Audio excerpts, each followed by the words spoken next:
Have you ever wondered why we are seeing dramatic increases in health problems since our great-grandparents' time? 100 years ago, people mainly lived and worked outdoors. Many were farmers. Clothes were hung outside to dry. Children played outdoors. Almost everyone spent most of their day outdoors.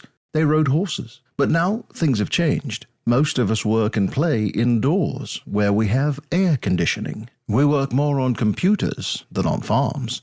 We wash and dry our clothes indoors. We watch TV and surf the internet and play video games. We ride in air-conditioned autos and airplanes and trucks. We even swim indoors. So what does all this indoor activity mean?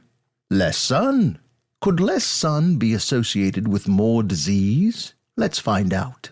From sunlight, our skin makes a vital substance, vitamin D. Vitamin D, which is actually a hormone rather than a vitamin, has a major impact on our bodies. It increases activation in more than 2,000 genes. This increased gene activation allows the body to combat disease.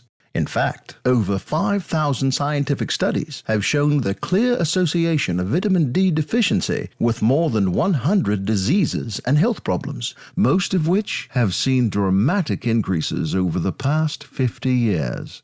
These include some of the big ones: cancer, diabetes, osteoporosis, Alzheimer's, multiple sclerosis, obesity, and heart disease. Even rickets, which supposedly had gone away 80 years ago, has reappeared. Are you at risk for these diseases? Do you get enough vitamin D? Probably not. More than 9 out of 10 people worldwide don't get enough vitamin D. Ask yourself, do you spend a lot of time indoors? Do you wear sunscreen or protective clothing when you go outdoors? Many people think that 10 minutes outdoors is enough to get all the vitamin D they need from the sun. But the fact is, for most people, that unless you spend a fair amount of time outdoors every day in full sun with minimal clothing and no sunscreen, you aren't getting enough vitamin D to protect against disease. You need to stay in the sun for 3 hours if you are standing up in a short-sleeved shirt, 20 minutes if you are lying down in a bathing suit.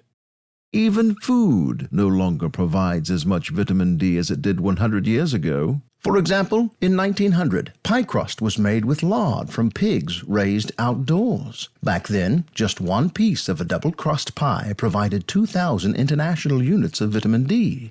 Today, pie crust is made from vegetable oil or shortening. How much vitamin D? 0. The good news is, you don't need sunlight or lard from pigs raised outdoors in order to get your vitamin D. A simple supplement can provide all you need to prevent or even treat serious disease. But how do you find out if you have enough vitamin D? You can, of course, have a blood test. A reading of at least 40 nanograms per milliliter or 100 nanomoles per liter is optimal. Or you can do a quick, easy test on yourself. Just press hard on each of your shin bones, and then on your sternum, the bone in your chest between your lowest ribs. Did at least 2 of them hurt? Sore bones is an indication that you are probably very deficient. So, let's say you are deficient. This is very likely if you have a major disease or are elderly, have had recent surgery or illness, or you are pregnant. A breastfed infant would also be at risk. How much vitamin D should you take? This, of course, would depend on your individual situation, but many studies indicate that 4,000 international units daily is necessary to bring the average adult up to 40 nanograms and maintain this healthy level. If you know you are at risk for being deficient, you might want to start with a larger dose. You may also want to take more than 4,000 international units of vitamin D daily if you are elderly, obese, or plan soon to get pregnant or have surgery. You should start feeling noticeably healthier and more energetic within a few days to weeks. Are people starting to notice the benefits of vitamin D? You bet. When one doctor raised all of his patients' levels to 80 nanograms or 200 nanomoles, he noticed that no matter their age or health condition, their average of 4 office visits per year dropped down to 1 visit. More and more people are getting vitamin D tests, a 10 times increase in just 3 years. And research on vitamin D has accelerated. More research has been done on vitamin D than on vitamin A, C, E, and K combined. So, if you want to feel better or get or stay healthy, taking a vitamin D supplement is probably the single best thing you can do for your body. And it won't cost you a trip to Hawaii. Do yourself a favor. Read the studies if you need more proof. Then try it.